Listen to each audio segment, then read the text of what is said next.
berjumpa kembali dengan saya Rahayu.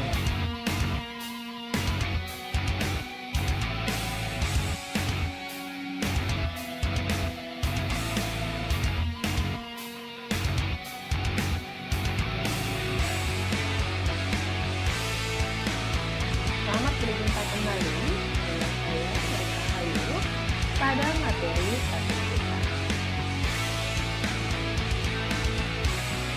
Tujuan pembelajaran statistika adalah siswa dapat menentukan dan menganalisa ukuran pemusatan dan penyebaran data yang disajikan dalam bentuk tabel distribusi frekuensi dan histogram, serta dapat menyelesaikan masalah yang berkaitan dengan penyajian data hasil pengukuran dan pencacahan dalam tabel distribusi frekuensi dan histogram. Sebelum kita memasuki statistik, alangkah baiknya kita membuat kesepakatan pembulatan angka. Perhatikan angka di layar Anda. 72,3 dibulatkan menjadi 72. Jika angka di belakang koma, satu desimal atau satu angka di bawah 5, maka pembulatannya ke bawah. Jika satu angka di belakang koma, angkanya lebih dari 7, maka pembulatan ke atas. Lain halnya, jika angka di belakang koma sama dengan 5, maka pembulatan ke atas. Kemudian, jika dua angka di belakang koma, perhatikan angka terakhir, jika dia di bawah 5, kurang dari 5, maka dia akan tetap menjadi 72,62 menjadi 72,6. Sementara 72,67 diubah menjadi 72,7. Jika dia dibulatkan dari dua angka di belakang koma menjadi satu angka. Jika angkanya 72,65, maka pembulatannya menjadi 72,7. Jika di belakang koma ada 3 angka dan pembulatannya menjadi 2 desimal atau 2 angka di belakang koma, maka 72,67 di belakang koma ini adalah 7 lebih dari 5, maka pembulatannya ini menjadi ke atas 72,63. Sementara 72,624 pembulatannya ke bawah menjadi 72,62. Jika angkanya pas sama dengan 5, di sini contohnya adalah 72,625, dibulatkan menjadi 72,63. Baik, dalam statistik kita akan mempelajari ukuran pemusatan antara lain rata-rata, median, modus, kuartil. Ukuran pemusatan rata-rata ini memiliki beberapa nama, antara lain mean, atau rata, atau rataan, atau rata-rata hitung.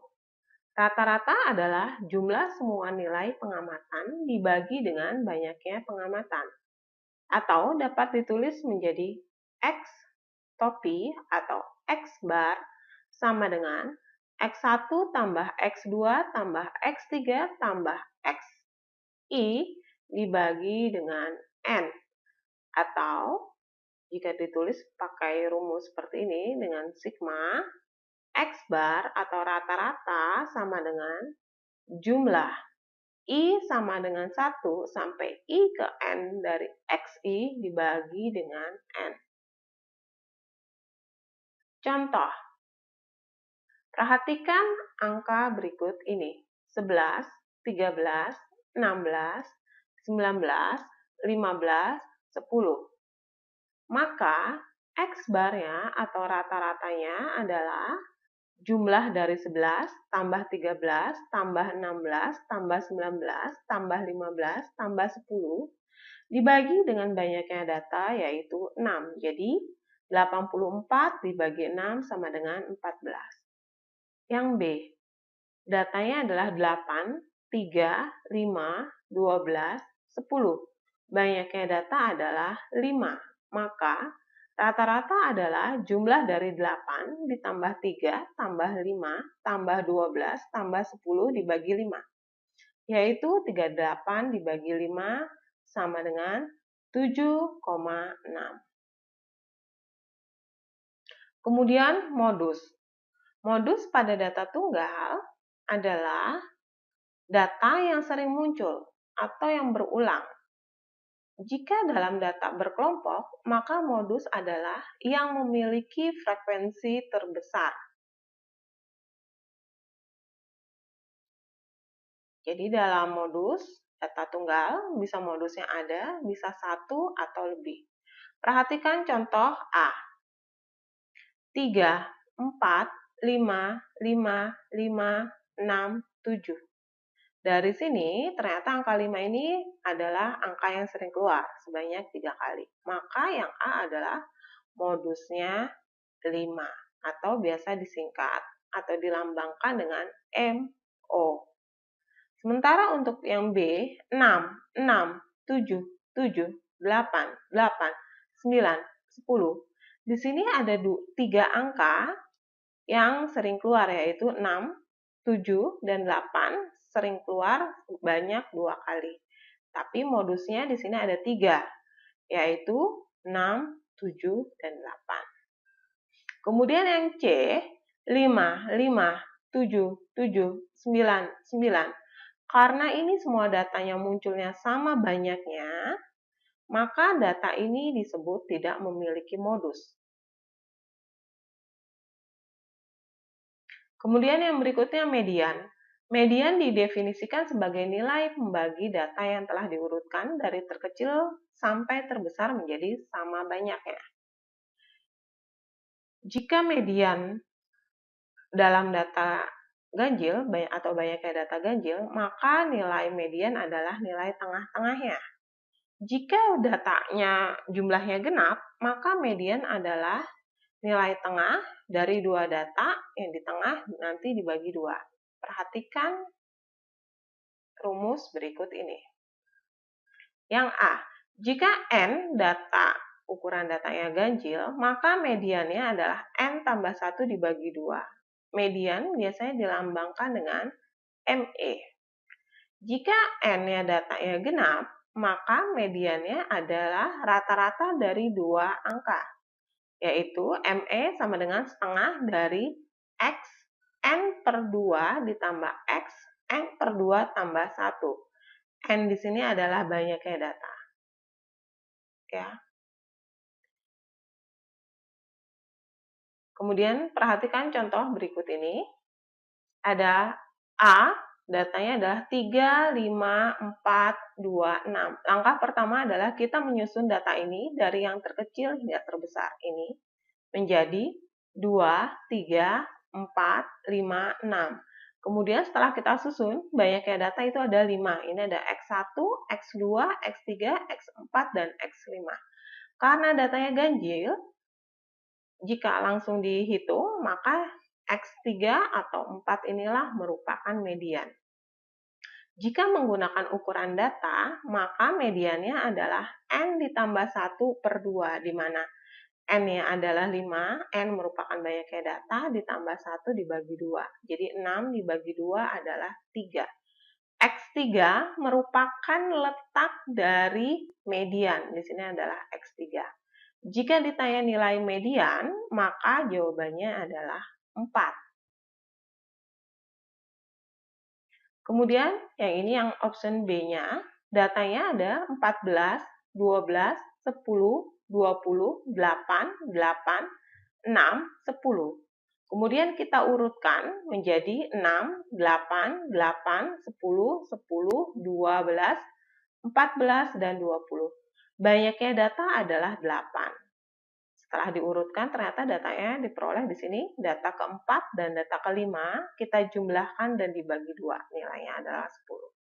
Atau, jika mempergunakan rumus, median sama dengan setengah dikali Xn per 2 ditambah Xn per 2 tambah 1, di mana N adalah banyaknya data, jadi N-nya 8 dibagi 2 adalah X4, sementara yang ini Xn per 2 tambah 1 adalah 8 dibagi 2, 4, ditambah 1, 5. Jadinya adalah data keempat ditambah data kelima dibagi dengan 2. Jadi jika ditanya posisinya adalah di antara X4 dan X5 atau di antara data keempat dan data kelima. Berarti mediannya atau ME-nya sama dengan 10. Baik, yang berikutnya adalah kuartil. Kuartil adalah 3 nilai yang membagi data yang sudah diurutkan menjadi 4 bagian. Perhatikan ini. Dari data pertama sampai data terakhir, atau dari XI sampai dengan XN. Dari XI sampai XN, jika kita belah 2, adalah Q2 atau tadi yang disebut dengan median. Q2 adalah kuartil tengah atau biasa disebut median. Kemudian dari data pertama, dari XI sampai Q2, jika dibagi 2 sama rata, akan menghasilkan Q1 atau kuartil bawah.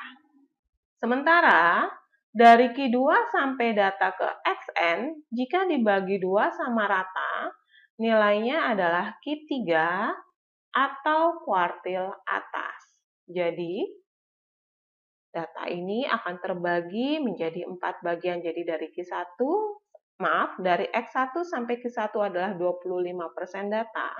Dari Q1 sampai Q2 adalah 25% data. Dari Q2 sampai Q3 adalah 25% data. Dari Q3 sampai data terakhir adalah 25% data. Perhatikan contoh berikut. Di sini yang A, ada data 3, 5, 1, 4, 2, 7, 9, 6, 6, 8, 7. Langkah pertama, yang perlu kita lakukan adalah kita mengurutkan datanya terlebih dahulu. Ini dimulai dari 1, 2, 3, 4, 5, 6, 6, 7, 7, 8, 9. Setelah itu, di sini ternyata data kita adalah sebanyak 11. Kita bagi 2 sama rata menjadi ini. Q2-nya atau mediannya atau kuartil tengahnya adalah 6. Kemudian dari X1 sampai X5 kita bagi 2 sama rata. Berarti diperoleh di sini X3. X3-nya merupakan kuartil bawah atau Q1, yaitu nilainya adalah 3. Kemudian dari data ke-7 sampai data ke-11, tengah-tengahnya merupakan X9. X9 ini adalah, ini harusnya tertulis Q3 ya, kuartil atas. Nilainya adalah 7. Jadi dari data ini diperoleh Q1-nya di X3 letaknya, nilainya adalah 3. Q2-nya atau mediannya berada di X6 atau 6, dan kuartil atasnya atau Q3 di posisi X9 dengan nilainya 7. Kemudian ini ada data berikutnya, setelah disusun datanya sebanyak 12. Kemudian untuk menemukan median berarti nanti kita pergunakan rumus tadi ya, tengah-tengahnya ada di antara data ke-6 dengan data ke-7, berarti 6 ditambah 7 dibagi 2, mediannya adalah 6,5. Setelah itu, untuk Q1-nya menentukannya adalah dari X1 sampai dengan X6. Kita bagi 2. Posisinya berada di X3 dan X4 di antara mereka. Jadi nilainya adalah 3 ditambah 4 dibagi 2. Atau setara dengan 3,5. Sementara kuartil atas atau Q3 itu berada di antara X9 dengan X10, data ke-9 dan data ke-10. Nilainya adalah 7 ditambah 8 dibagi 2. Jadi Q1 nilainya adalah 3,5, Q2 adalah 6,5, dan Q3 adalah 7,5. Baik, ini adalah letak kuartil. Jika ingin mempergunakan rumus, letaknya adalah QI sama dengan data ke I dibagi 4 dikali N tambah 1. Di mana I ini adalah kita akan menentukan posisi dari kuartil. I itu terdiri dari 1, 2, dan 3. Jadi 1 ini melambangkan kuartil bawah, 2 melambangkan kuartil tengah atau median, 3 melambangkan kuartil atas. Sementara N ini adalah banyaknya data. Baik, kita masuk ke contoh berikut ini. Ini ada data. Yang pertama adalah 3, 7, 7, 7, 8, 8, 9, 10, 11, 11, 11. Langkah pertama, kita harus mengurutkan data. Kebetulan data di sini sudah terurut. Berarti, jika kita mempergunakan rumus, maka kita cari tahu dulu letaknya QI. Letak QI sama dengan data ke I dikali N tambah 1 dibagi 4. Karena ini kita yang di A datanya adalah 11, dan kita ingin mencari Q1, maka letak Q1 sama dengan data ke 1 dikali N-nya kita ganti 11 ditambah 1. Satunya dari rumus dibagi dengan 4, karena kuartil dibagi dengan 4. Berarti 11 tambah 1, 12, dikali 1, 12, dibagi 4, artinya letak Q1 berada di data ketiga. Perhatikan datanya di sini 1, 2, 3, diperoleh 7. Kemudian, letak Q2 sama dengan data kedua dikali dalam kurung N tambah 1 dibagi dengan 4. 2 ini tadi karena kita ingin mencari median atau kuartil tengah. N-nya adalah 11, maka diganti ini ya, N-nya. Kemudian 11 tambah 1, 12, dikali 2 dibagi 4. Berarti letaknya adalah di data ke-6. Kita hitung. 1, 2, 3, 4, 5, 6. Berarti nilainya adalah 8. Kemudian, letak Q3 berarti 3 dikali N tambah 1. 11 tambah 1 dibagi 4. Nah, data ketiga berarti 12 dikali 3 dibagi 4. 36 dibagi 4 adalah data ke-9. Kita hitung lagi. 1, 2, 3, 4, 5, 6, 7, 8, 9. Berarti nilainya adalah 11. Untuk yang B dan C, silakan kalian kerjakan. Ini ada datanya. B-nya adalah 2, 2, 3, 3, 5, 6, 6, 7, 7, 7, 7, 8, 9. Yang C-nya adalah 3, 4, 5, 6, 8, 9, 9, 10, 11, 12. Soalnya adalah tentukan nilai kuartil bawah, kuartil tengah, dan kuartil atas. Baik, yang berikutnya adalah desil. Desil merupakan nilai yang membagi data yang sudah terurut menjadi 10 bagian sama banyak. Desil biasanya dinotasikan dengan huruf D besar, sementara tadi kuartil dengan mempergunakan Q. Banyaknya desil adalah 9. Jadi, jika kita mempergunakan rumusnya sebenarnya agak sedikit mirip dengan kuartil. Dibedakan adalah di bawahnya ya. Jika kuartil dibagi 4, maka desil di sini dibagi 10. Jadi nanti letaknya adalah I per 10 dikali N tambah 1, di mana I adalah desil yang ingin kita cari.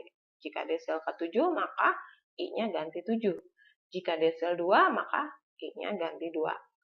N adalah banyaknya data.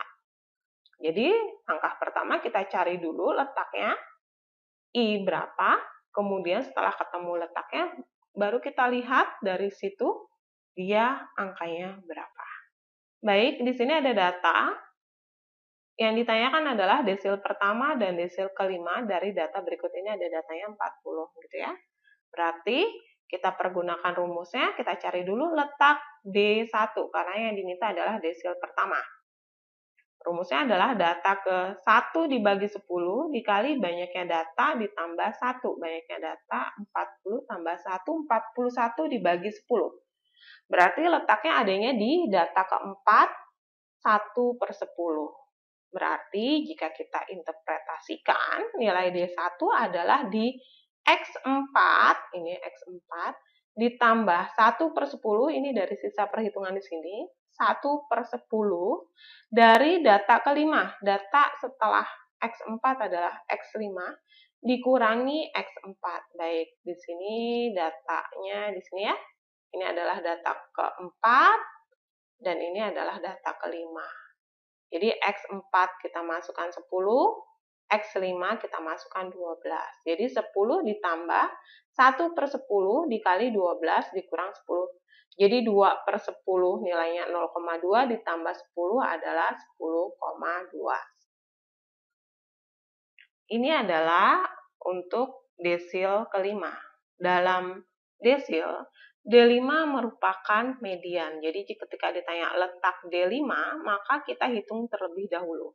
D5 berarti I/10 dikali N tambah 1, di mana I-nya kita ganti dengan 5 karena kita ingin mencari desil kelima.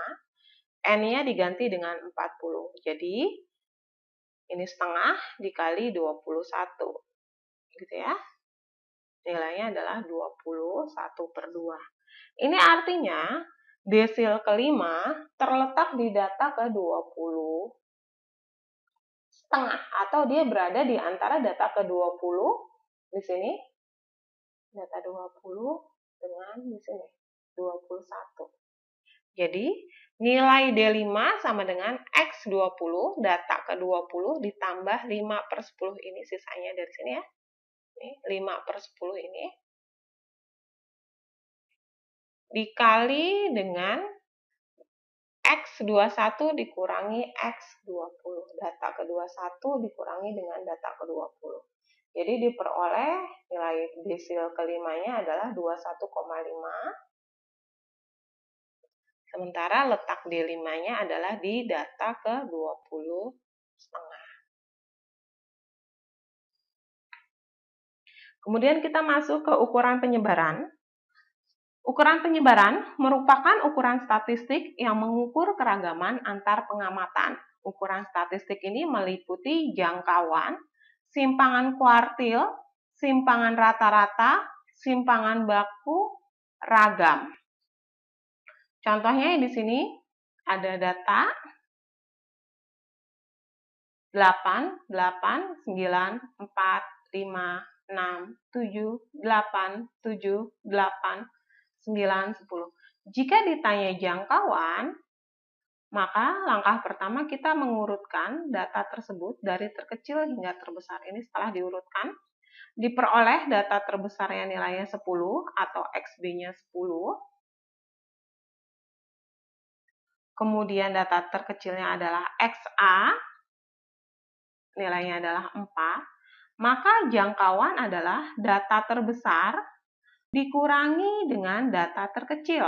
Berarti XB 10 dikurangi dengan XA. Nilai jangkauan adalah 6. Kemudian kita akan mempelajari mengenai jangkauan antar kuartil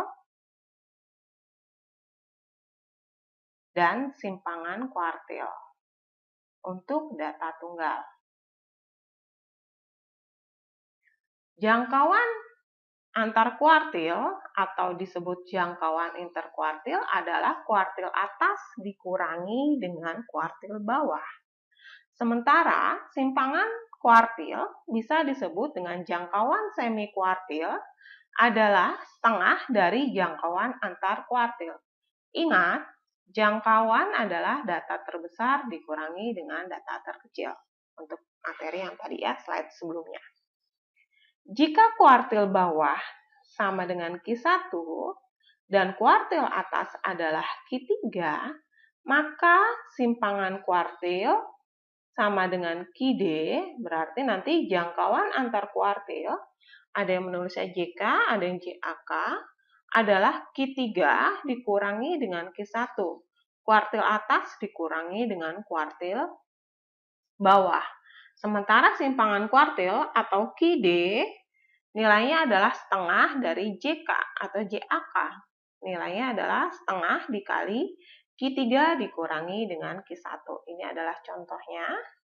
ada data. Ya, data ini 8, 8, 9, 4, 5, 6, 7, 8, 7, 8, 9, 10.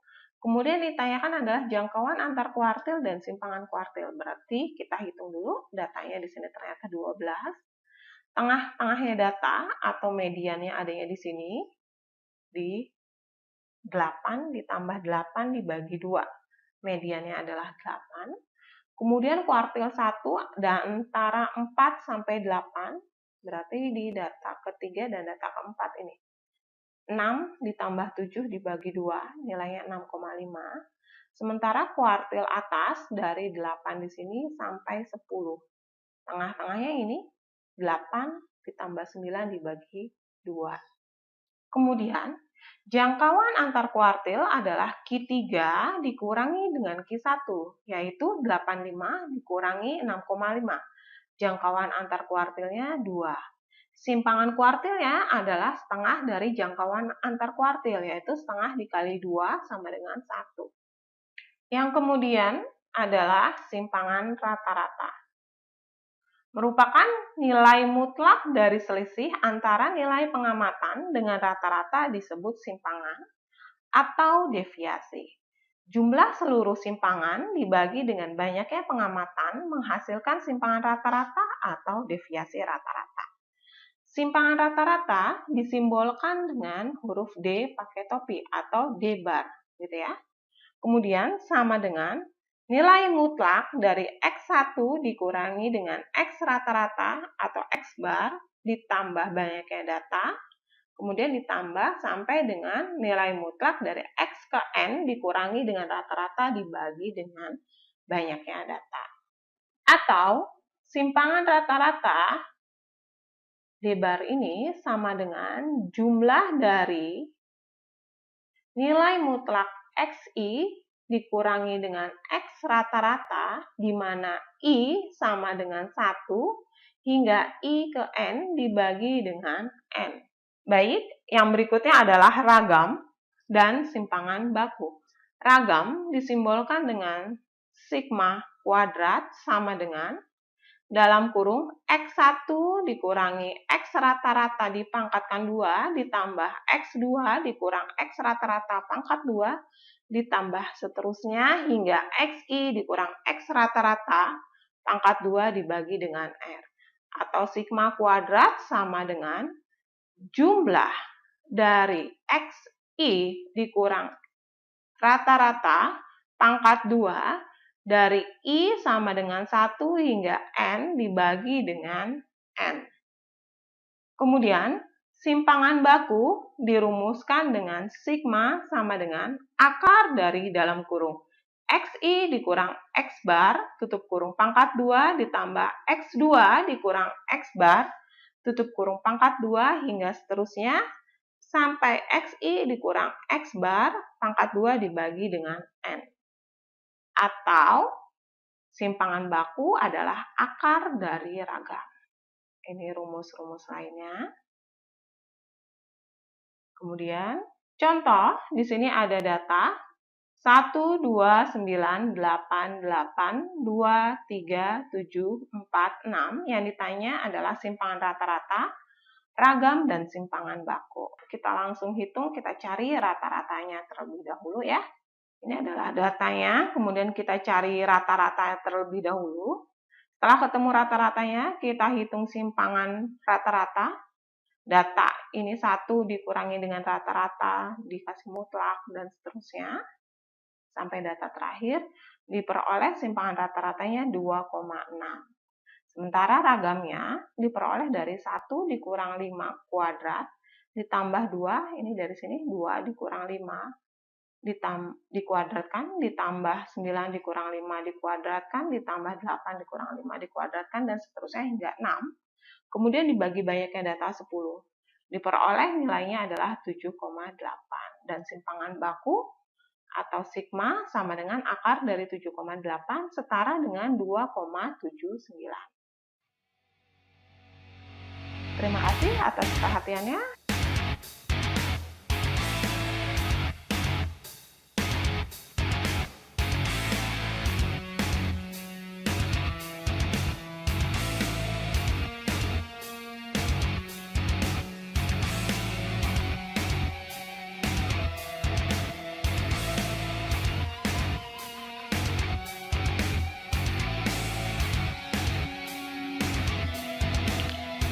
kasih telah menonton video ini sampai